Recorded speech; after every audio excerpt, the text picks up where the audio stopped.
느헤미야서 1장 1절 5절 말씀까지 보시겠습니다. 느헤미야 1장 1절 5절 말씀.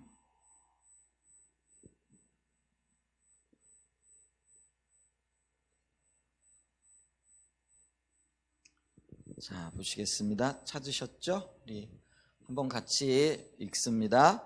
하가라의 아들 느헤미야의 말이라. 아득사스다 왕 제20년 기슬르월에 내가 수상궁에 있는데 내 형제들 가운데 하나인 하나니가 두어 사람과 함께 유다에서 내게 이르렀기로 내가 그 사로잡힘을 면하고 남아있는 유다와 예루살렘 사람들의 형편을 물은즉 그들이 내게 이르되 사로잡힘을 면하고 남아있는 자들이 그 지방 거기에서 큰 환난을 당하고 능욕을 받으며 예루살렘 성은 허물어지고 성문들은 불탔다 하는지라. 내가 이 말을 듣고 앉아서 울고 수일 동안 슬퍼하며 하늘의 하나님 앞에서 금식하며 기도하여 이르되 하늘의 하나님 여호와 크고 두려우신 하나님이여 주를 사랑하고 주의 계명을 지키는 자에게 언약을 지키시며 긍휼을 베푸시는 주여 간구하나이다. 아멘. 네, 주일날 저녁에 지금 한 3주쯤 이렇게 되어가는 것 같은데요. 중보기도에 대해서 다른 말로 얘기하면 우리가 선지자적 기도라 이렇게 얘기하죠. 그 부분을 살펴봤고요. 첫 시간에 그 하나님의 일하시는 패턴에 대해서 좀 살펴봤고, 지난 주간에는 이 중보기도와 그에 동참하는 동역자의 삶이 어떻게 연결되어지는가, 이거를 이제 엘리야의 예를 들어서 좀 이렇게 살펴봤죠. 그래서 동역자의 삶을 얘기할 때 우리는 하나님의 주권과 사람의 동참이 함께 가야 된다 이렇게 말씀드렸잖아요. 근데 하나님은 하나님의 패턴이라고 얘기했을 때 하나님의 때에 하나님의 일을 하나님의 사람에게 보이시고 그 일을 가지고 하나님 앞에 기도할 때 하나님께서 그 일을 이루신다 이렇게 말씀드렸잖아요.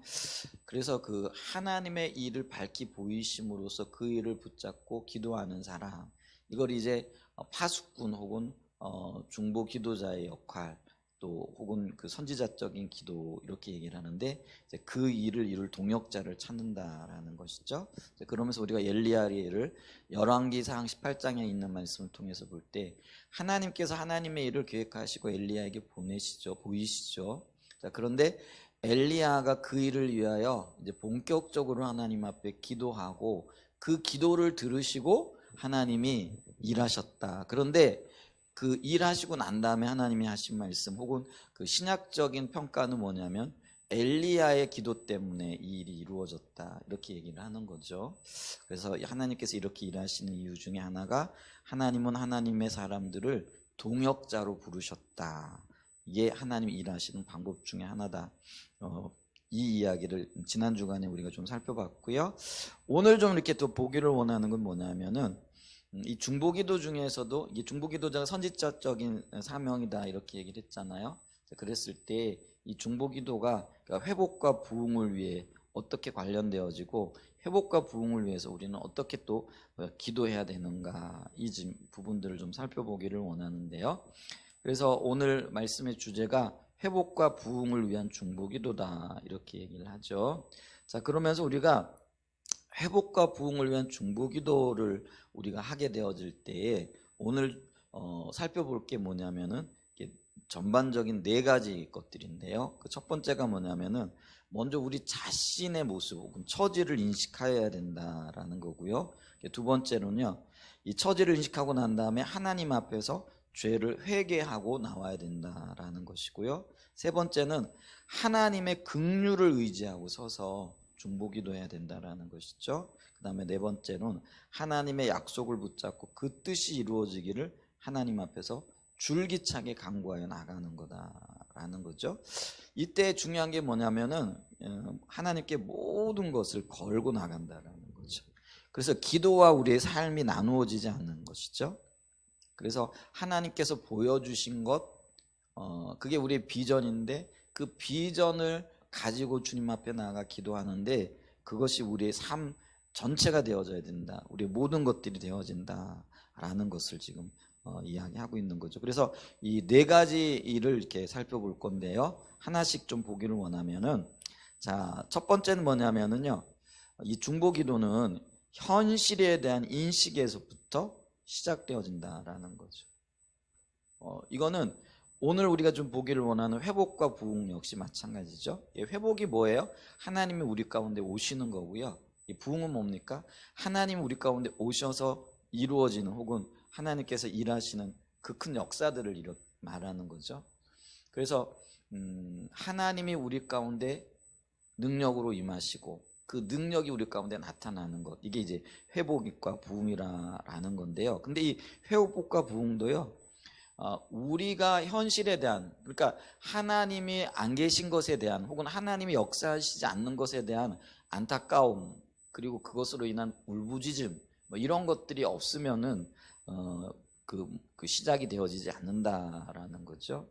그래서 이 로이드 존스 목사님은 이런 이야기를 했어요. 어떤 이야기를 했냐면요, 성도들이 자신의 삶의 현실이 지금 어떤가를 깨닫지 못한다라고 한다면은 어떠한 부흥도 없다라는 것이죠. 그래서 지금 하나님이 없는 그런 삶의 열매들이 지금 나타나고 있는데, 그 하나님 없는 삶의 열매들을 보면서도 그것이 하나님이 역사하시지 않는 것 때문에 또는 또 우리가 하나님을 찾지 않기 때문에 나타나고 있는 열매들이라는 것에 대한 인식조차도 없다라는 거죠. 근데 이런 인식이 없으면은요, 하나님이 우리 가운데 오실 수 없는 거죠. 다시 말씀드린다면은 어느 시대간 간에 우리의 신앙이 타락하게 되어지면은 나를 못 본다라는 거죠.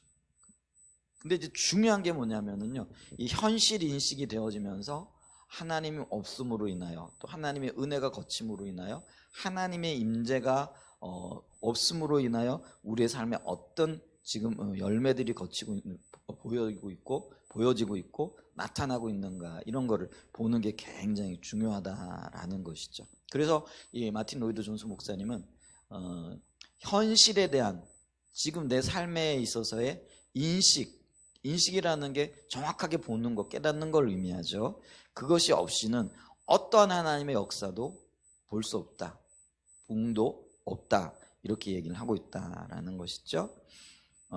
자, 이 현실에 대한 인식에서부터 회복과 부흥이 이렇게 시작이 되어지는데, 거기에 따르는 작은 첫 번째를 좀 보면은요, 어느 시대건 우리의 신앙이 타락하면은 영적인 분별력을 잃게 된다라는 것이죠. 자, 우리의 현실을요, 하나님의 관점에서 보는 게 인식입니다. 그러니까 내 관점에서, 또 혹은 내가 원하는 어떤 그런 눈으로 보는 게 아니죠. 그러니까 세상적인 관점에서 눈으로 보면은 세상이 참 살기 좋잖아요. 뭐 기술은 발달되어져 있죠. 또 뭐라 그럴까요? 뭐 하고 싶은 거 얼마든지 할 수 있죠. 또 뭐예요? 돈만 있으면 한다라는 생각이 들어서 우리의 모든 관심이 돈에 초점이 맞춰지고 돈을 따르고 돈을 추구하는 이제 그런 어떤 삶을 우리가 살아가고 있잖아요. 근데 뭐 그런 관점에서 보면은 이 시대는 굉장히 풍요하고 부족함이 없는 시대입니다. 우리의 눈으로 볼 때는 그렇다라는 거죠. 그래서 어떻게 하면은 이걸 더 누릴까? 어떻게 하면 이런 것들을 더 이렇게 뭐랄까요? 풍성하게 우리의 삶 가운데 누릴까? 이런 거를 이제 생각하게 된다라는 거죠. 그런데 하나님의 관점에서 보면 우리가 얼마나 타락해 있는지, 그래서 상대적으로 하나님께서 얼마나 우리를 지금 징계 가운데로 내버려 두고 계신지, 하나님의 심판이 우리 코앞에 닥쳐와 있는지, 이런 것들이 보여진다라는 거죠. 그래서 우리가 하나님의 관점에서 보면 이 땅은 소망이 없다, 그래서 하나님이 필요하다, 이렇게 고백되어질 수밖에 없죠. 근데 인간적인 관점에서 보면은 살만하다, 혹은 어떻게 하면 이걸 더 누릴까 하고 이렇게 초점이 맞춰질 수밖에 없다라는 것이죠. 자, 그랬을 때 이 하나님의 눈으로, 하나님의 관점에서 우리의 삶, 또 우리의 상태, 이런 거를 보는 것이 인식인데, 만약에 이게 가려졌잖아요. 그게 이제 영적 소경되어졌다라는 거죠. 그러면은 소망이 없죠. 왜냐하면 하나님 안 찾는 거죠. 살만하니까, 부족함이 없으니까. 대표적인 경우가 우리가 볼 수 있는 요한계시록 3장 14절 이하에 나오는 라오디게아 교회라는 거죠. 그들은요 하나님의 관점에서 자기를 본 것이 아니라 자신들의 관점에서 자기를 보니까요, 실상은, 그러니까 하나님의 관점으로는 가난하고 눈멀고 벌거벗은 교회이잖아요. 근데 여러분, 우리가 이 말씀을 이렇게 볼 때 하나님은요 하나님의 자녀들을 참 후하게 보세요. 그러니까 사랑의 눈으로 보신다라는 거예요. 그러니까 우리 자녀들도요, 좀 표현이 좀 그렇지만은 객관적으로 보면은 부족하고 또 이렇게 그 세상의 어떤 관점에서 보면은 연약함이 참 많잖아요. 근데 부모의 눈으로 보거나 사랑의 눈으로 보면은 그 부족함이 안 보이는 거죠. 그 모든 부족함도 장점으로 보이고 또 감싸 안을 수 있는 이제 그런 어떤 것들을 이렇게 보이잖아요. 그러니까 우리 하나님도 보면은요, 그 예를 들면은요, 그 구약의 롯 있잖아요. 롯 같은 경우에는 자기 살 길 찾아가지고 삼촌도 떠나가고 또 삼촌, 그 고마운 삼촌, 아브라함이 삼촌이잖아요. 그 삼촌에게서 자기 것을 먼저 취하고, 그리고 그 소돔과 고모라의 어떤 앞선 문화에 취해가지고 이렇게 살아가잖아요. 근데 그렇게 볼 때 이 롯은요 하나님을 떠난 사람이거든요. 그럼 악인입니다. 그런데 이 롯에 대해서 베드로에서는요 의인 롯이라, 이렇게 하나님의 관점에서는요 이 롯을요 의인으로 이렇게 봐줍니다. 그러면 객관적으로 봤을 때 롯이 그런 사람이었느냐? 아니죠. 실수와 허물이 굉장히 많고, 그리고 그 실수와 허물을 통해서 나타난 민족이 모압이고 암몬 족속이잖아요. 그죠? 근데 그런데도 불구하고 하나님은 그 롯을 의인으로 이렇게 보고 계신다는 거죠. 이게 하나님의 관점으로 볼 때요, 악을 악으로 이렇게 말씀하지 않습니다. 그거는 부모의 마음도 그렇잖아요. 내 자녀들이 좀 악하고 뭐라 그럴까요? 좀 이렇게 내 자식이 그렇다는 게 아니라 일반적으로 그런 거죠. 그래도 그거를 끌어안아주고 받아주고 사랑의 눈으로 봐준다라는 거죠. 그래서 하나님께서 지금 그 요한계시록 2장부터 보면은 그 소아시아 지역의 7개 교회들을 쭉 이렇게 얘기하고 계시잖아요. 근데 7개 교회들을 평가하실 때 하나님이 먼저 표현할 때 부정적인 것부터 말씀하지 않습니다. 먼저 그 교회의 칭찬거리를 쭉 말씀하세요. 그러니까 하나님의 눈으로 보면은요, 그 교회 안에 무엇이라도 칭찬할 만한 것이 있고 잘하는 것이 있으면은 그걸 먼저 칭찬해 주신다라는 것이죠. 그런데 이런 하나님의 관대한 눈으로 봤을 때에도 이 라오디게아 교회는요 단 하나 칭찬할 만한 것이 없었던 진짜 심각한 교회였다라는 것이죠. 그래서 칭찬할 만한 것이 단 하나가 없던 교회예요. 그래서 여러분, 이 7교회가 등장을 하는, 이 7교회가 이 땅의 모든 교회들을 예표한다라고 볼 수 있는데, 그 교회들을 보시면서 하나님께서 이 교회는 뭐가 충성스러운 것이 있고 칭찬할 만한 것이 있고 잘하는 것이 있는가 살피는데, 이 라오디게아 교회는요 단 한마디도 칭찬거리가 없었던 교회라는 것이죠. 그런데 그들은요, 진작 그들은 뭐예요? 그들은 자기들에게 부족함이 없다라는 거죠. 꾸중을 들을 만한 것이 없다라는 거예요. 오히려 뭐라고 얘기를 하냐면요, 우리는 부자라 부요하여 부족함이 전혀 없는 교회라는 거예요. 그러니까 인간적인 관점에 볼 때 그들은요 너무나 부요했고요. 교회는 또 라오디게아 교회가요 굉장히 그 성도들도 많이 모였던, 사람들도 많이 모였던 어떤 교회라, 이렇게 얘기할 수 있다라는 것이죠. 자, 이렇게 하나님의 관점으로 보지 못하고 있는데 하나님의 눈으로 볼 때는 이 교회가 뭐예요? 헐벗고 가난하고 굶주리고 안약을 사서 눈에 발라가지고 이 그 영적인 소경됨을 면해야 할 아주 심각한 처지에 있는 교회라는 것이죠. 근데 이게 인식이라는 거예요. 아, 내가 눈멀었구나. 아, 내가 지금 헐벗었구나. 아, 내가 지금 굶주렸구나. 이거를 하나님의 관점에서 하나님의 눈으로 깨닫고 인식하는 것, 이게 굉장히 필요하다라는 거죠. 그런데 이런 인간적인 관점을 가지고 하나님의 관점을 보지 못하고 자기의 시각과 자기의 관점으로 자기를 보는, 또 이런 상태에서 우리가 아무리 열심히 기도하고요, 아무리 열심히 금식하고 또 중보기도 한다라고 할지라도요, 이거는 결국은 이방인들의 기도와 다르지 않다라는 거죠. 그러니까 이방인들의 기도는요, 이게 중언부언의 기도라 이렇게 얘기를 하죠. 이게 중언부언의 기도라고 얘기했을 때 뭐 한 문제를 놓고 계속해서 기도하고 기도했기 때문에 그게 중언부언이 아니에요. 이게 하나님의 관점에서 벗어난 자기 중심적이고 자기가 원하는 것들, 자기 필요, 이 땅의 것들이 더 절실한 거죠. 근데 하나님의 눈에서 보게 되어지면은요, 그의 나라와 그의 의가 훨씬 더 소중함에도 불구하고 이게 이제 관점의 차이라 이렇게 얘기할 수 있다라는 거죠. 그래서 이 인식하지 못한 상태에서 기도하고 금식하고 중보기도 하는 이 모든 것들은요, 결국은 하나의 요식행위에 지나지 않는다라는 거죠. 그러니까 어떤 면에서는요, 진실성이 결여되어져 있고 하나님과의 관계성이 결여되어져 있는 그런 기도라고 볼 수밖에 없다라는 거죠. 그런 교회, 라오디가 교회가 그랬음에도 불구하고요, 나름의 종교적인 헌신과 또 그 교회 봉사 프로그램들, 또 뭐 세상을 섬긴다라는 여러 가지 어떤 것들이 있었다라는 것이죠. 그런데 그게 그들에게는 이제 자랑거리인 거죠. 우리는 이제 부자라 부요하고 교회에 부족함이 없기 때문에 하나님께서 우리가 그런 큰 은혜를 주셔서 이 주신 것들을 가지고 우리는 봉사하고 섬기고 나누고 전도하고 뭐 하고 있다라는 상당한 이렇게 자부심을 가지고 있었다라는 것이죠. 그런데 하나님이 보실 땐 뭐예요? 가난하고 헐벗고 굶주렸고 벌거벗었어요. 그리고 보지 못하는 상태에 있었다라는 것이죠. 그런데 문제는요, 하나님의 백성들이 살아가는 시대의 대부분들이 그런 삶 가운데 있었다는 거죠.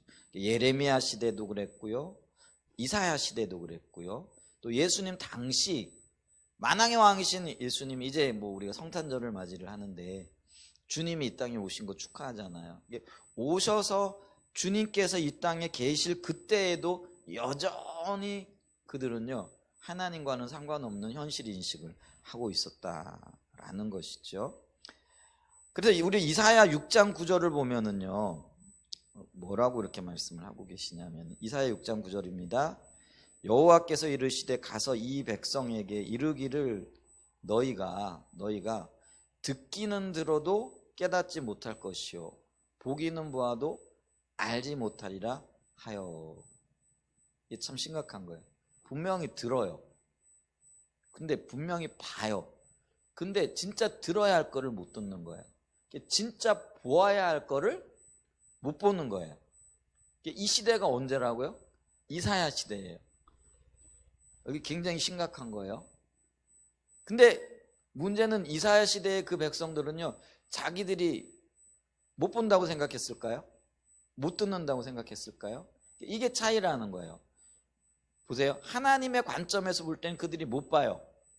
못 들어요. 근데 자기들은 듣는다, 본다 생각을 하는 거예요. 그러니까 그들이요, 이사야를 심판하는 거예요. 자, 오늘날 우리의 눈으로 보면은 이사야 선지자가 하나님의 말씀을 들었고 하나님의 뜻을 분명하게 본 자잖아요. 그죠? 그런데 오히려 이사야 시대 그 백성들은 하나님을 보지도 못했고 듣지도 못했어요. 근데 희한한 현상이 나타나는데 그게 뭐냐면, 보지 못하는 그들이 보는 이사야 선지자를 심판하고 징계해요. 이게 거꾸로 된 거잖아요. 그럼 왜 그런 현상이 나타나느냐? 그 백성들이요, 자기들은 본다라고 생각했기 때문에 그렇다는 거예요. 굉장히 심각합니다. 예레미야 5장 20절도 좀 보세요. 예레미야 5장 20절도 보면은요, 자, 이렇게 얘기를 하고 있어요. 어리석고 지각이 없으며 눈이 있어도 보지 못하며 귀가 있어도 듣지 못하는 백성이여 이를 들을지어다. 아주 심각해요. 뭐라고 얘기하고 있어요? 어리석고 지각이 없다.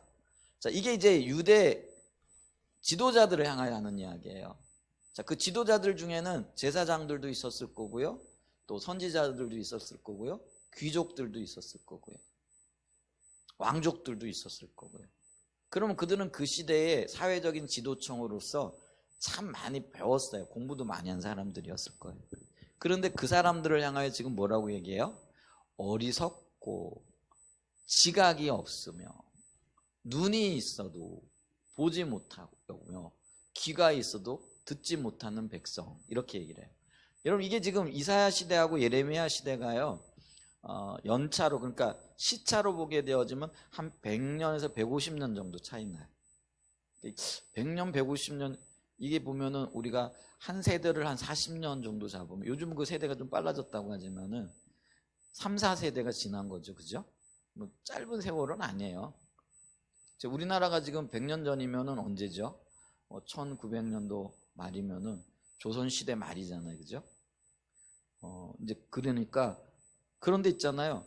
이사야 시대와 예레미야 시대가 그 시기적으로 혹은 연차적으로 보게 되어지면 한 150년, 120년에서 150년 정도 차이 난다. 제가 정확하게 계산 안 해봤는데 뭐 그 정도 차이가 나는 거예요. 근데 이사야 시대나 예레미야 시대나 주님이 지금 말씀하신, 하나님이 선지자를 통하여 하시는 말씀은 똑같아요.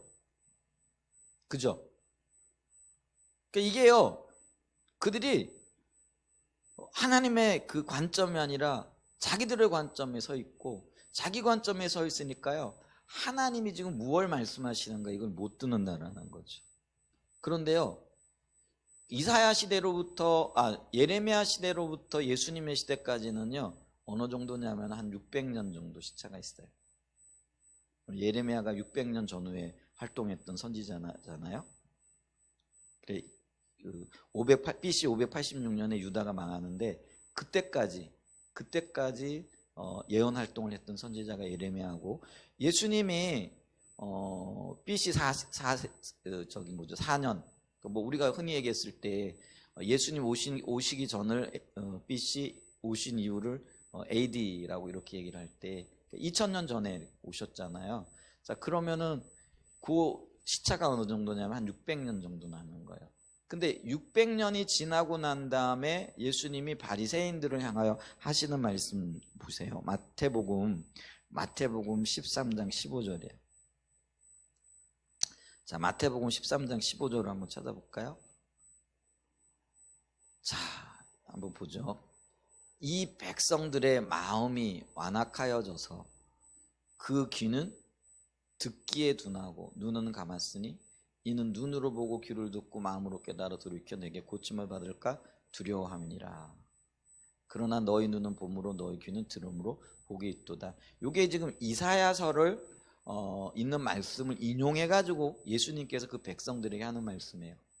근데 지금 상반되어져요. 16절과 15절에 있는 이 사람들은 누구냐면요, 바리새인들이 줏된 대상들이에요.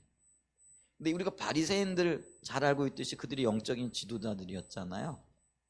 이스라엘의 그 유대 땅에.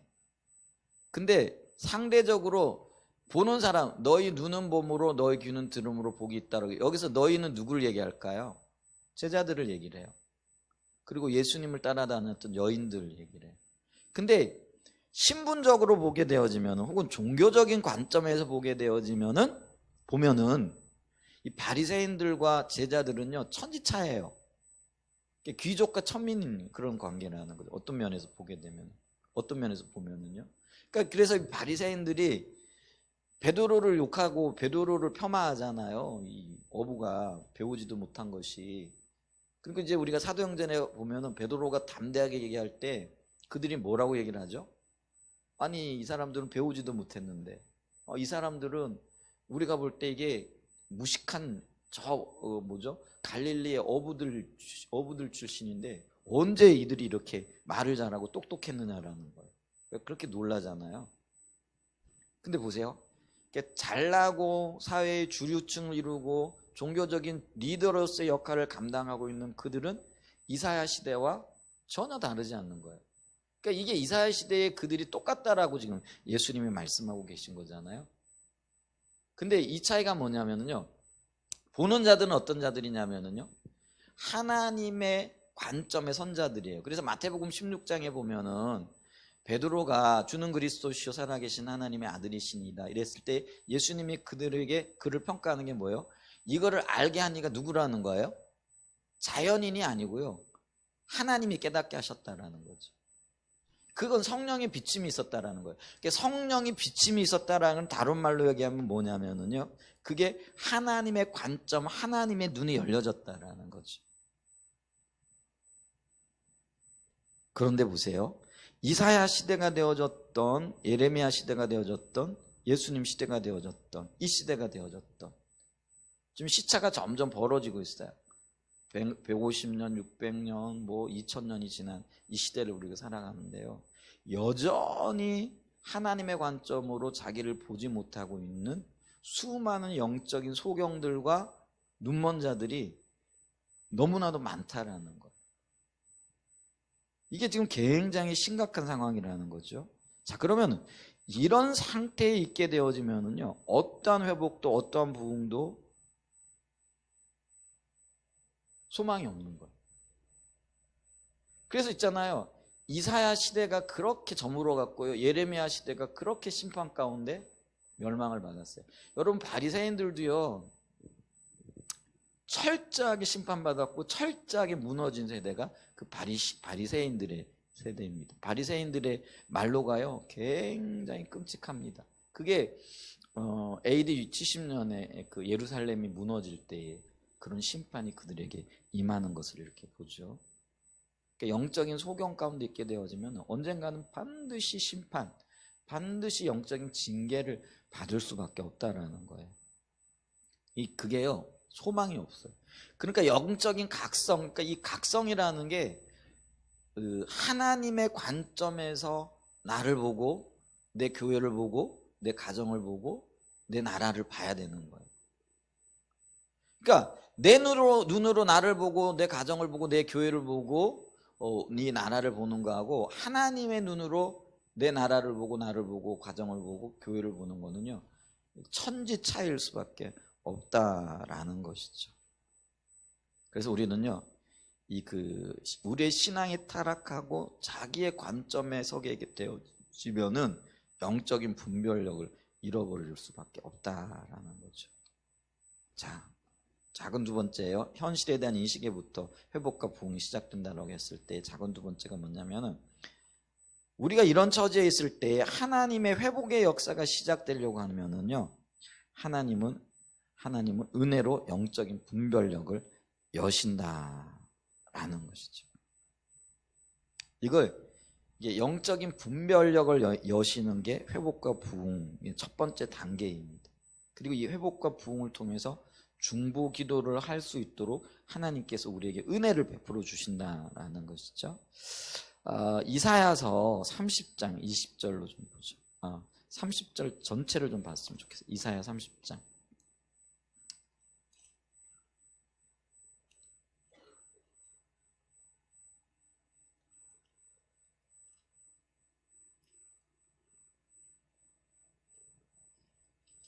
이사야 30장. 자, 보세요. 영적으로 소경되어져 있는 이스라엘 백성들이 행하고 있는 일들을 지금 얘기하고 그들에게 임하는 심판에 대해서 지금 말하고 있어요. 그러니까 하나님의 관점에서 현실을 인식하지 못하고 자기 고집대로 살아가는 이스라엘 백성들에게 있었던 일들이고 맺어질 열매들에 대해서 이사야 선지자가 얘기하는 거예요. 자, 여호와께서 이르시되 패역한 자식들은 화해 있을진저 그들이 계교를 베푸나 나로 말미암지 아니하며 맹약을 맺으나 나의 영으로 말미암지 아니하고 죄에 죄를 더한다. 이스라엘 백성은 우선 패역한 자식들이라 이렇게 얘기를 해요. 근데 이 시대가 언제냐면은요, 히스기야 왕 전후 시대예요. 여러분, 그래도 히스기야 왕 그러면 우리가 개혁군주로 이렇게 알고 있고, 그래서 히스기야 때에 유월절을 지킨다든지 종교적인 여러 가지 어떤 선한 일들이 있잖아요. 그런데 그런 시대를 살아가고 있는 그들도요, 하나님의 입장, 그 관점에서 볼 때는요, 어떤 사람들인 거예요? 패역한 사람들이라는 거예요. 패역했다는 건 뭐예요? 이게 좀 이게 뭐 흉악하다, 패역하다, 뭐 이게 좋은 말은 아니잖아요. 그러니까 하나님의 뜻을 거슬리는 자들이었다라는 거죠. 근데 그들이 화를 당할 텐데 화 있을진저 이렇게 얘기하죠.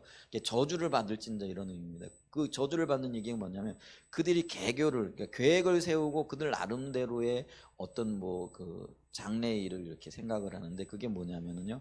그게 하나님의 계획이 아니었다라는 거. 나로 말미암지 않고 맹약을 맺어. 이 맹약은 이스라엘이 위기를 겪을 때에 하나님께로 얼굴을 향하여 나오는 게 아니라 어디로 지금 나가는 거예요? 애굽으로 나가는 거예요. 이게 이제 구체적인 사건이 뭐냐면은 요때 당시가 아수르에 의해 가지고 굉장한 군사적인 압박을 받고 있을 때인 거죠. 그러니까 이 북쪽으로 아수르가 있고 이때는 아직 바벨론이 일어나기 전이에요.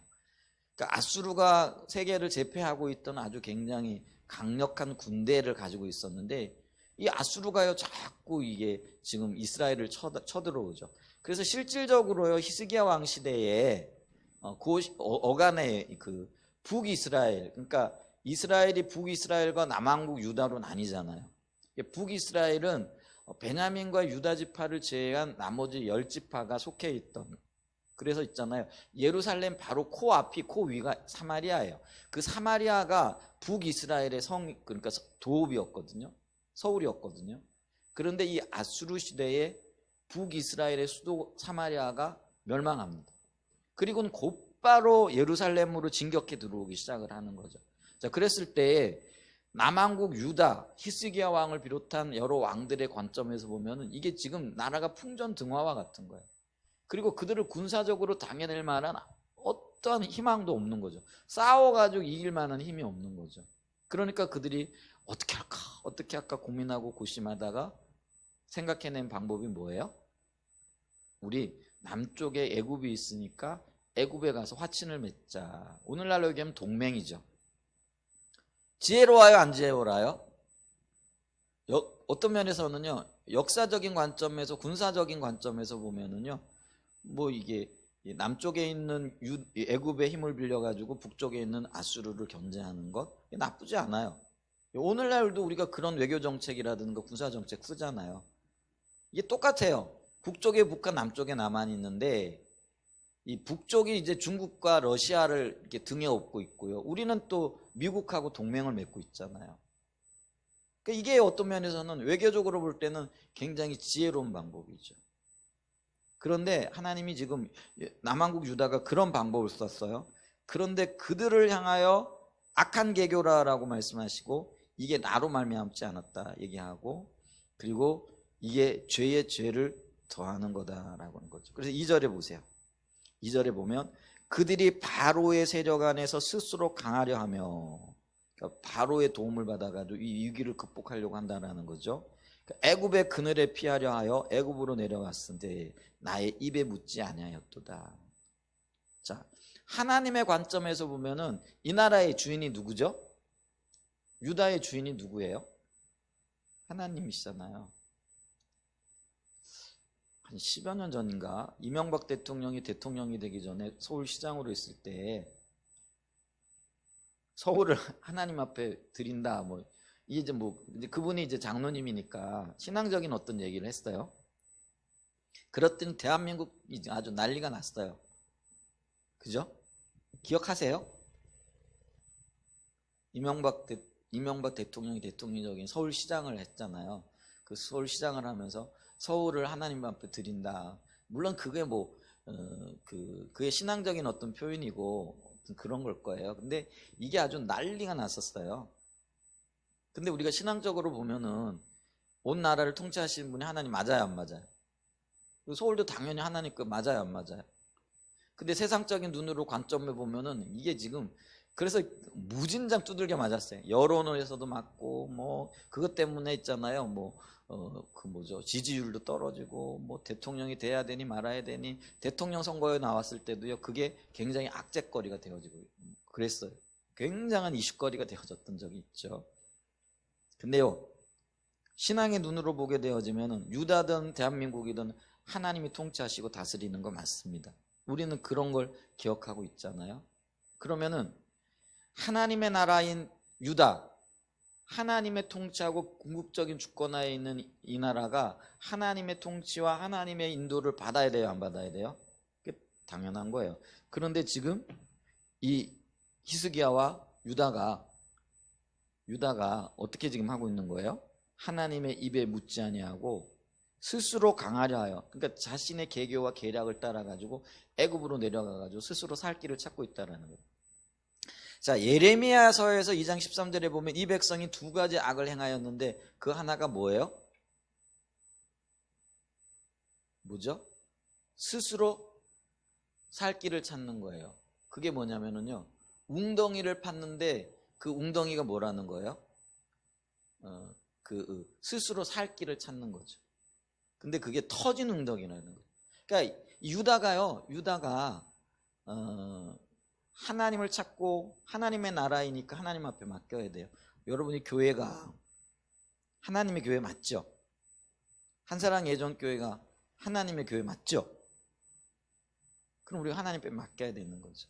여러 가지 위기가 있고 또 힘든 일들이 있고 또 이게 이렇게 뭐 생각할 것들이 참 많아요. 이제 그럼에도 분명한 것은 이 교회는 하나님의 교회라는 거예요.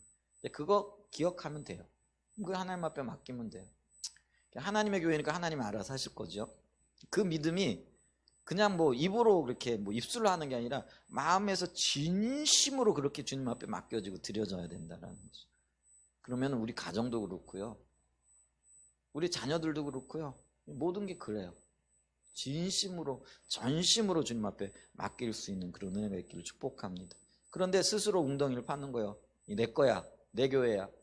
목사들이 빠지기 쉬운 함정 중에 하나가 그거더라고요. 특별히 이제 교회를 오랫동안 하고 또 그 교회가요 많이 부흥이 돼요. 여러분, 이 부흥도 하나님 주신 거잖아요. 근데 사람이 참 착각하기 쉬운 게, 교회가 부흥되면 그 부흥이 내 능력으로 된 줄 알고 내 힘으로 된 줄 알아요. 그래가지고 그게 내 교회가 되어지는 거죠. 내려놓기가 참 쉽지 않아요. 많은 어려움들을 겪는 거죠. 그런 함정으로부터 우리가 벗어나고 부단히 그 부분을 내려놓는 훈련해야 돼요. 털고 터는. 내 거 아니고 하나님의 교회고 하나님의 백성들이고 하나님의 자녀들인 거예요. 그거를 좀 인식하는 게 참 중요한 거죠. 그런데 있잖아요, 마치 자기 나라인 것처럼 자기 힘을 의지하고 하나님께 물어보지도 않고 이렇게 내려가 가지고 외교 수교를 하고 뭐 살 길을 찾고 부지런히 막 움직였던 것 같아요. 히스기야가 그랬어요. 그런데 이제 나중에 뭐 그가 돌이키고 하나님 앞에 기도하고 이제 그래도 하나님이 그게 은혜를 베푸시는 거죠. 이제 우리가 그걸 지금 볼 수가 있죠. 자, 그랬을 때 3절 보세요. 그러므로 바로의 세력이 오히려 너희가 수치가 되고 애굽의 그늘의 피함이 너희의 수욕이 될 것이더라. 그게 오히려 그렇죠. 그 다음에 이제 8절 이하에 보게 되어지면은요,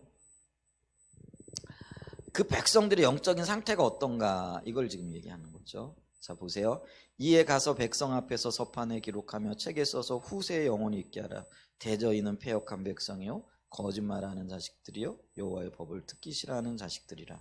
그들이 선견자들에게 이르기를 선견하지 말라, 선지자들에게 이르기를 우리에게 바른 말을 하는 것을 보이지 말며 우리에게 부드러운 말을 하라, 거짓된 것을 하라. 이렇게 모든 것이 총체적으로 지금 잘못되어 있으니까요, 그들이 하나님의 말씀 듣기를 싫어하는 거예요.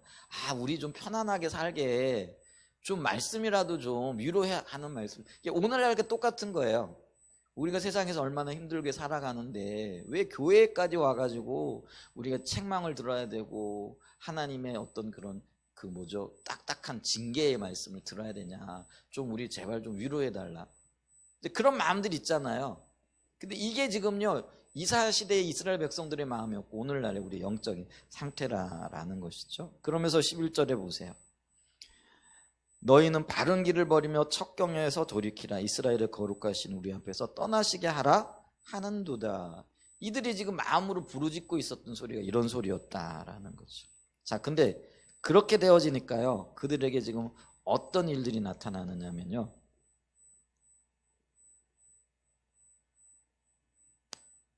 자, 16절 이하에 보세요. 자, 15절부터 보면 주 여호와 이스라엘의 거룩하신 이가 이같이 말씀하시되 너희가 돌이켜 조용히 있어야 구원을 얻을 것이요 잠잠하고 신뢰하여 힘으로. 자, 하나님을 바라보고 하나님께 맡겨야 구원을 얻고 은혜를 얻게 되어질 텐데, 근데 너희가 구원을 얻지 못한다. 그걸 원하지 않는다라는 거예요. 주님을 떠나 있는 거죠. 그랬더니 16절에 보세요.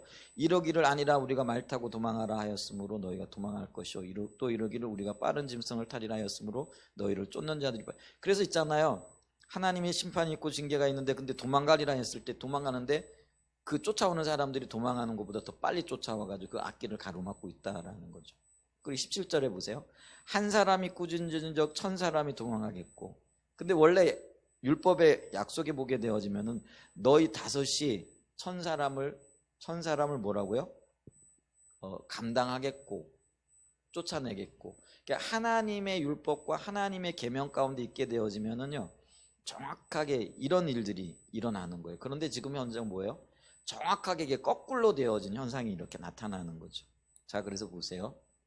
한 사람이 꾸짖은즉 1000사람이 도망하겠고 다섯이 꾸짖은즉 너희가 다 도망하고 너희 남은 자는 겨우 산꼭대기에 깃대 같겠고 산마를 위에 기치 같으리라. 볼품이 없고 아무것도 볼 게 없는, 실질적인 힘과 능력이 전혀 없는 그런 상태가 이렇게 되어졌다라는 거예요. 여러분, 이게 뭐예요? 하나님 없이 살아가는 백성들에게 임하게 되어질 징계와 심판의 이 강도가 점점 깊어가는 거예요. 하나님을 버린 백성들에게 나타나게 되어질 심판인 거예요. 그런데 하나님께서 은혜를 베푸시고 긍휼을 베풀어 주셔서 그들에게 그 돌이킬 수 있는 기회를 주시는데요, 그게 이제 18절 이하에 쭉 보게 되어지면 나타나는 겁니다. 근데 그때 가장 먼저 하시는 일이 뭐냐면은요, 18절 이하에 보면 이제 그런 그 백성들에게 은혜를 베풀어 주셔서 회복시키는데요. 자, 보세요. 한번 읽어보죠. 18절에 그러나 여호와께서 기다리시나니 이는 너희에게 은혜를 베풀려 하심. 자, 보세요.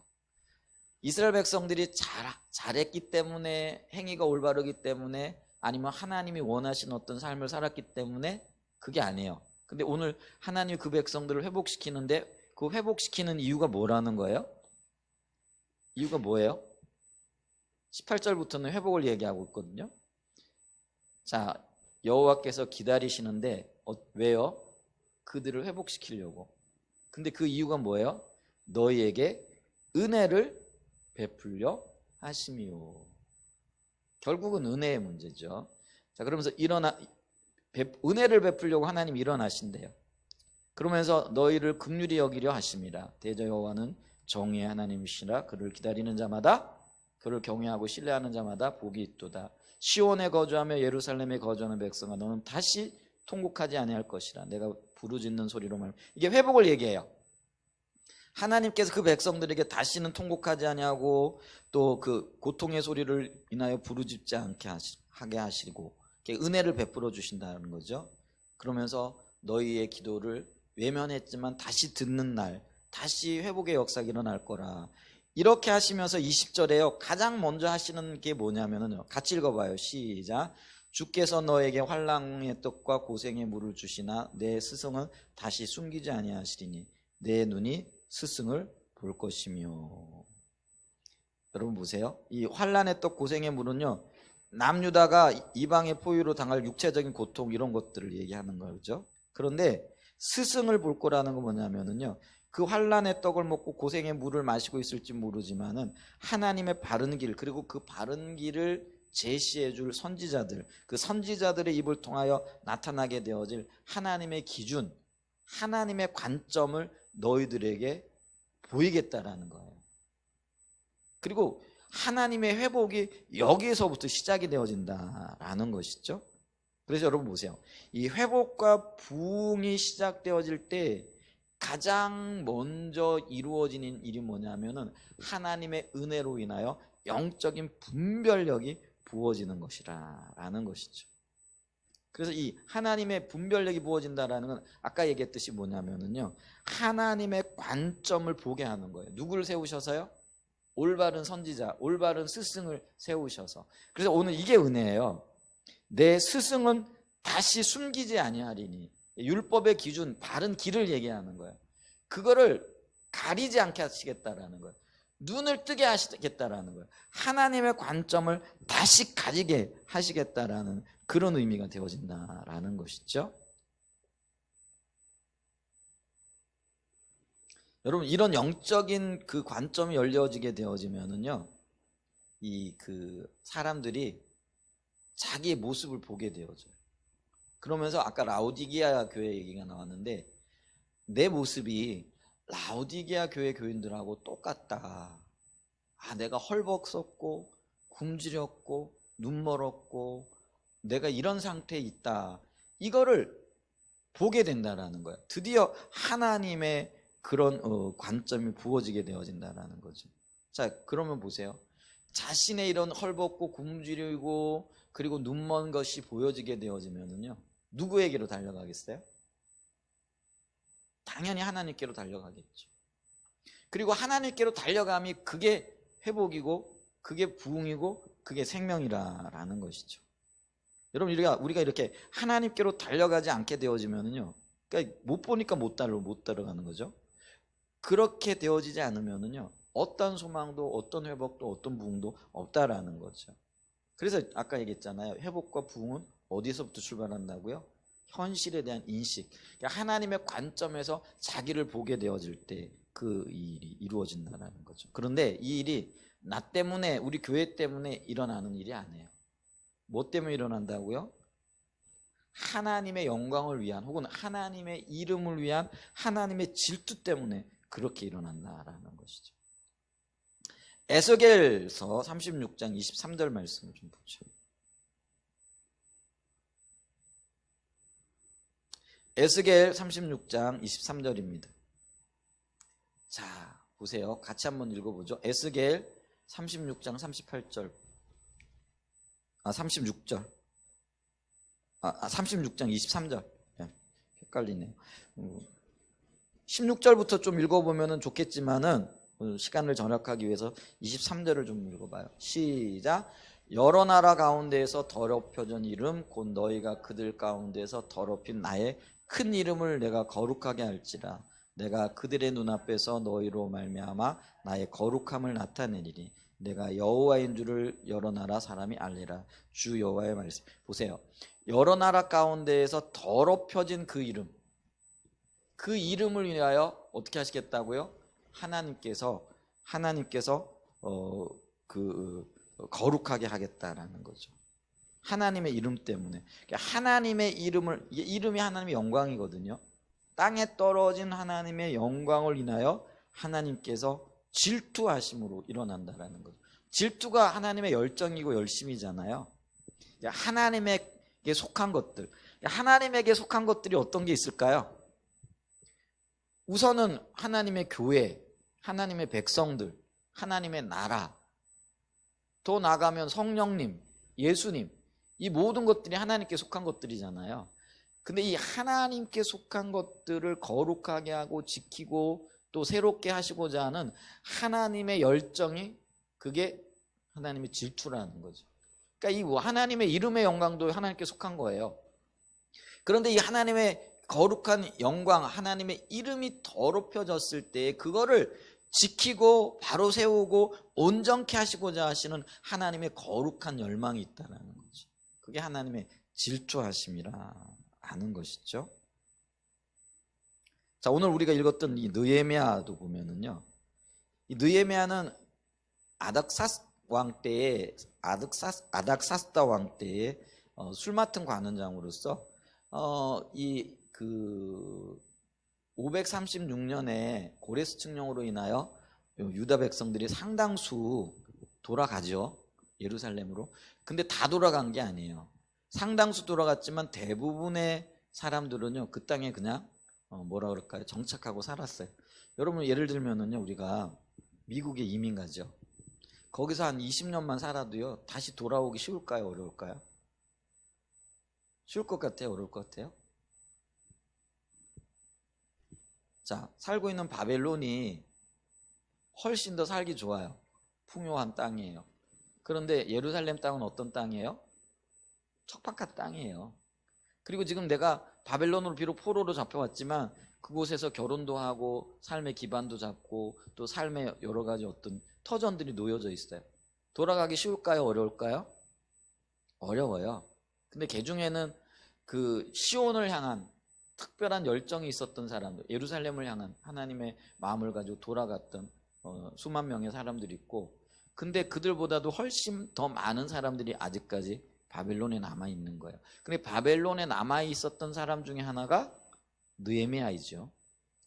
그리고 그 남아 있던 사람들의 후손이기도 해요.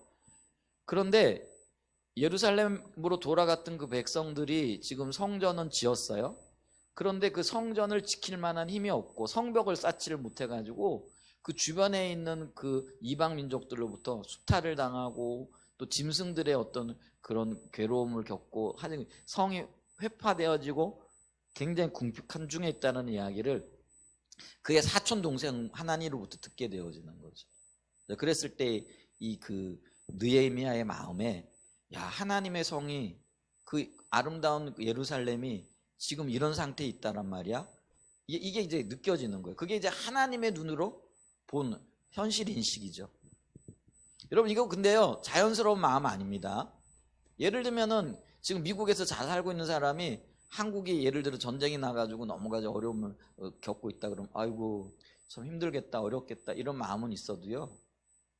그거를 마음에 품고 금식하면서 기도하면서 내가 그 땅에 돌아가 가지고 어떻게 하든지 좀 도움이 되어져야 되겠다.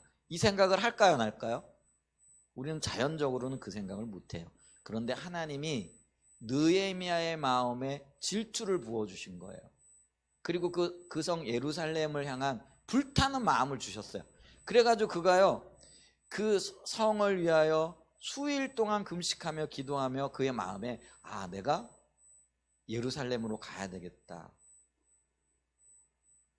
그의 그 마음이 얼마나 절박했던지요. 그의 얼굴에 수심이 나타날 정도였다 그랬어요. 그래서 있잖아요. 술 맡은 관원장이고 연애를 맡은 관원장인데 여러분 있잖아요. 그 절대 왕정 시대에는요. 왕의 한마디에 의해 가지고 사람이 죽기도 하고 그래요. 그러니까 왕이 물어보는 거예요. 네가 걱정 근심거리가 없을 텐데 네 얼굴에 수색이 있는 것은 무슨 까닭이냐. 여러분 이 말이요 단순한 말이 아니에요. 너 지금 엉뚱한 생각하고 있지 않나 이게요. 그러면 신하가 엉뚱한 생각을 한다라는 게 뭐예요? 그리고 그걸 추궁한다라는 건 뭐예요? 너 반역하는 것 그런 걸로 지금 네 마음이 분주하고 네 마음이 복잡하기 때문에 그런 생각할 수 있지 않냐? 하고 있지 않냐? 이런 물음이에요. 여러분 우리가요 느헤미야가 왕의 이야기를 듣고 굉장히 뭐죠? 그 기도하면서 은혜를 구하고 당황한 이야기가 나와요.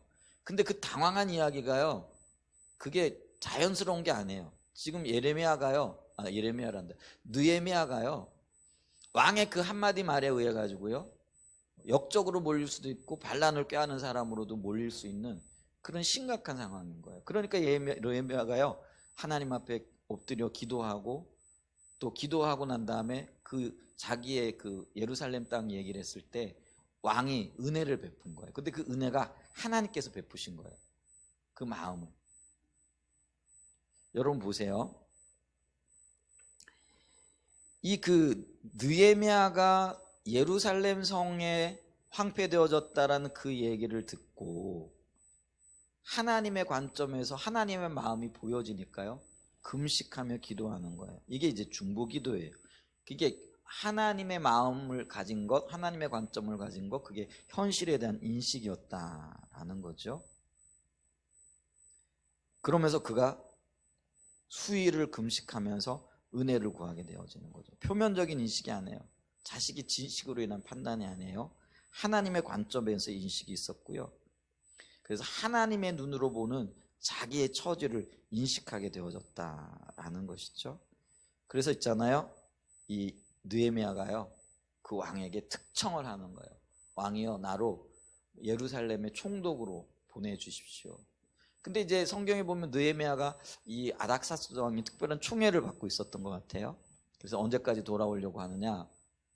이게 느헤미야를 보내주는데 보내줄 때 그냥 보낸 게 아니라 군사들을 딸려 보내주고 그 거리가요 직선 거리로 한 2,000km 정도 된다는 거죠. 2,000km면은 서울에서 부산까지가 한 킬로 되는데요. 그 한 4-5배가 되어지는 굉장히 먼 거리죠. 그리고 살림을 주관하는 신하에게 명령을 해서 성전을 짓고 성벽을 짓는데 소용되어지는 어떤 건축물들, 이런 것들까지 하사를 받게 이렇게 되어지는 것들을 이렇게 보죠. 여러분 보세요. 느헤미야가 이스라엘의 그 예루살렘의 성벽을 쌓아야 되겠다, 이게 회복이거든요. 이런 그 회복의 그 출발, 그러니까 성벽을 쌓아야 되겠다라는 결단을 하기까지 현실에 대한 인식으로부터 하나님이 역사하시기 시작하셨다라는 것들이 우리가 인식이 되어져야 된다라는 거죠. 자, 그러면서 우리가 오늘날 우리가 어떤가, 이 현실 인식, 하나님의 관점에서 현실 인식을 해야 되는데 그런데 오늘날의 우리의 모습이 어떤가? 라오디게아 교회와 너무나 똑같다라는 거죠. 어떤 면에서요? 하나님의 임재가 거쳐 있는 면에서 똑같다라는 거죠.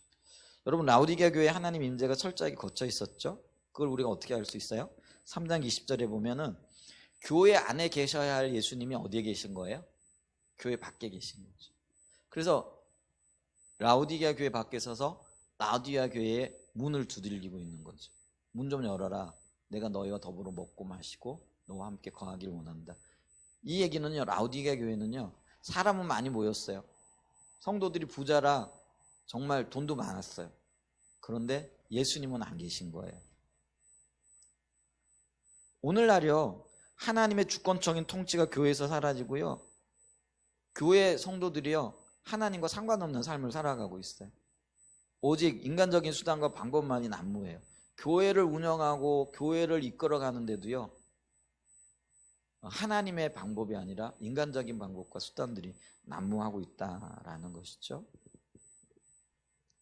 하나님의 임재는요, 하나님이 우리와 함께 하시는, 하나님의 생명이 우리 가운데 나타나는 것이 그 증거가 되고 열매가 되어진다는 거죠. 근데 오늘날의 교회는 하나님이 함께 하셔서 하나님의 생명이 나타나는 일과 하나님이 주도권을 잡으시고 인도하시고 운행하는 일들이 거의 나타나지 않는다라는 거예요. 그러면서도 그 사실조차도 모르는 거죠. 오늘날 현대 교회들이요, 특별히 우리 수십 년 동안에 우리 한국 교회가요, 튼튼한 벽을 쌓아놓고, 이제 그게 교회 건물이죠. 아주 아름다운 성을 쌓아놓고 교회 건물을 세워놓고 그곳에 안주하는 거죠. 그래 왔어요. 근데 어느새 하나님은요, 교회를 떠나셨어요. 그냥 우리끼리만 모여가지고 좋아하고 있는 거죠. 하나님의 임재, 하나님의 생명, 이런 것들에 대해서는요, 별로 관심도 없는 거죠. 그리고 하나님이 떠나셨다는 사실 자체도 몰라요. 근데 임재는 철저히 거쳐 있다라는 거죠. 그래서 이 라오디게아 시대나요, 우리 시대나 지금 하나님의 임재가 거쳐 있다라는 사실로는요, 똑같습니다. 하나님의 실제가 없는 거죠. 또 하나 오늘날의 우리 현실이 뭐냐면요, 열정이 사라졌다라는 거죠. 주를 향한 열정, 차지도 덥지도 않죠. 라오디게아 교회의 특징이 뭐예요? 차지도 않고 덥지도 않다라는 거죠. 근데 다윗은 뭐예요? 평생 동안 하나님의 전에서 하나님의 아름다움을 바라보고 주님을 찾는 것이 그의 평생의 소망이었어요. 그게 그의 모든 것이었다, 이건 아니에요. 근데 가장 큰 관심사가 바로 그거였다는 거죠. 목마른 사슴이 시냇물을 찾는 것처럼 그렇게 주님을 찾는 열정과 열심이 있었어요. 오늘날요, 우리 안에요, 이 열정이 없어요. 그래서 자기의 형편과 처지가 훨씬 앞서요. 우리 주님 앞에 예배하는 게 주님을 찾는 거잖아요. 주님을 찾는 것보다 항상 우리는 우리의 형편과 우리의 사정이 우선되어져. 근데 우리가 하나님을 주로 고백을 한다라고 한다면요, 내 형편과 사정 이전에 먼저 하나님의 원하심이 먼저 추구되어져야 됩니다. 근데 이게 뒤바뀌었어요. 열정이 사라졌다라는 거죠. 영적인 분별력이 없는 자들 똑같아요. 그들은요, 우리는 부자라 부유하여 가난하지 않다라는 거죠. 그런데 실제로는 그런 가난한 자였어요. 하나님 몰랐어요. 무엇이 참다운 신앙인지 무엇이 참다운 의인지를 전혀 몰랐다라는 거죠. 그러니까 교회가 세상과 전혀 다르지 않아요. 세상적인 관점을 그대로 유지하고 있었다라는 거죠. 우리의 신앙이 우리의 목적을 위한 수단으로 전락했어요. 기복주의라 이렇게 얘기를 하죠. 우리의 신앙이 왜곡되어져 있기 때문에 하나님의 생명이 거치고요, 온갖 억압들이 있어요. 하나님의 사람들의 가정에요, 정말 하나님이 하시고 함께 하시고 하나님이 통치하시고 하나님이 베푸신다라고 하는 은혜의 어떤 것들이 전혀 보여지지 않아요. 항상 어두워요. 주님이 전혀 함께 하시지 않는 것, 그런 열매들이 너무나 나타나고 있다라는 것이죠. 그러나 우리가 기억해야 할 건 뭐냐면요, 하나님을 기뻐하는 사람은요, 우리의 삶의 형편과는 상관없이 하나님을 기뻐하는 거예요. 그래서 느헤미야서 8장 10절에도 보면은요, 여호와로 기뻐하는 것이 너의 일이라 이렇게 얘기를 하거든요. 주님 자신으로 기뻐해요. 그럼 주님이 우리에게 회복되어지는 그런 날들이 있는 거죠. 자, 그러니까요, 자기의 처지를 보지 못하니까 바른 기도가 못 나오는 거예요. 바른 기도는 뭐예요? 자기의 처지를 인식하고 하나님의 관점에서 비추어져서 하나님의 마음으로 기도하는 거예요. 하나님의 뜻이 이루어지기를. 근데 나를 정확하게 못 보니까 어떻게 되는 거예요? 바른 의미의 기도가 안 되는 거예요. 올바른 중보 기도가 안 된다라는 것이죠. 자, 그래서 보세요. 우리가 또 볼 수 있는 게 뭐냐면, 이렇게 주님 앞에 바른 현실 인식이 우리로 하여금 바른 중보 기도를 하고 하나님 앞에 올바른 헌신을 할 수 있게끔 해준다라는 것이죠. 자, 하나님의 관점이 보여지면은요, 깨달아지고 영적인 눈이 열려지고 보게 되는 거죠. 그러면 내 삶을 거기에 걸게끔 되어져 있다라는 거죠. 여러분, 느헤미야 이렇게 보십시오. 하나님의 마음이 부어졌어요.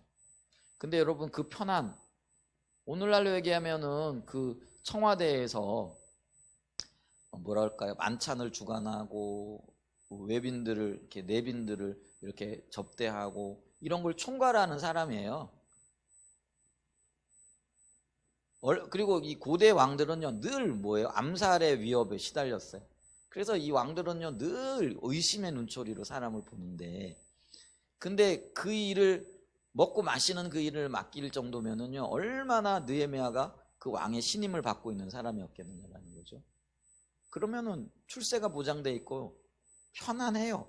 그런데 그 불편한 예루살렘으로 그 성벽을 쌓기 위해 가고자 하는 마음이 어떻게 생겼을까? 저 같으면요, 꿈도 못 꿨을 것 같아요. 그런데 느헤미야는 그 안락한 자리를 벗어나 가지고 그 불편한 자리로 하나님의 마음을 가지고 나가기를 원하거든요. 그게요, 전적인 헌신이에요. 근데 하나님의 마음으로 현실 인식이 되어졌기 때문에 그런 일이 일어났다라는 거죠. 여러분, 이반 로보츠 아시잖아요. 제가 가끔 예전엔 얘기 드렸잖아요. 어린 소년이었어요. 13살 때 하나님의 마음을 보게 되어져요. 근데 그가요, 26살까지 13년 동안을 밤낮을 가리지 않고, 그가 광부였잖아요. 어린 소년이 광산에서 일을 한다는 게 얼마나, 하루에 16시간씩 18시간씩 일했대. 요즘은요, 우리 8시간만 일하고 8시간 일 더 했다면 큰일 나잖아, 그죠? 근데 그 광산에 고된 노동을 하는데 보통 16시간, 하루 24시간인데 16시간 일하면은 얼마나 고된 일인 거죠. 근데 그렇게 일을 하면서도요, 그가요, 밤잠을 자지 않고 부흥을 위해 기도하고 하나님 회복을 위해 기도하고, 그래서 하나님께서 웨일즈의 부흥이 이반 로버츠의 기도를 통해서 일어났다라고 이렇게 얘기를 하거든요. 여러분, 그걸 기억하셔야 됩니다. 헌신은요, 몇 가지 예배의 새로운 형식이라든가 십자가의 복음을 공부한다고 해가지고 되어지지 않아요. 그럼 어떻게 된다고요? 하나님의 관점이 보여져야 돼요. 하나님의 마음이 보여져야 돼요. 그러니까 하나님의 관점으로 내가 보여지는 게 현실 인식입니다. 이 인식이 되어질 때에 우리가 중보 기도를 제대로 하게 될 수 있어요. 그리고 그것이 회복과 부흥의 열매를 거두게 되어진다라는 것이죠. 자, 우리가 회복과 부흥을 위한 중보기도를 살펴보는데 네 가지를 살펴볼 거예요. 첫 번째가 우리의 처지를 인식하고, 그리고 두 번째가 하나님 앞에서 죄를 회개하고, 세 번째가 하나님의 긍휼을 의지하여 서고, 네 번째가 하나님의 약속을 붙잡고 그 뜻이 이루어지기를 하나님 앞에 간구하는 거예요. 근데 오늘 첫 번째를 봤어요. 우리의 처지를 인식하고, 우리의 처지가 정확하게 인식이 되어질 때 우리가 중보기도를 할 수 있는 그런 자리로 나가게 되어진다. 이 부분을 좀 살펴봤습니다. 내 자신을 하나님의 관점에서 볼 수 있는 은혜가 있으시기를 예수님의 이름으로 간절히 축복하고 축원드립니다. 기도합니다. 참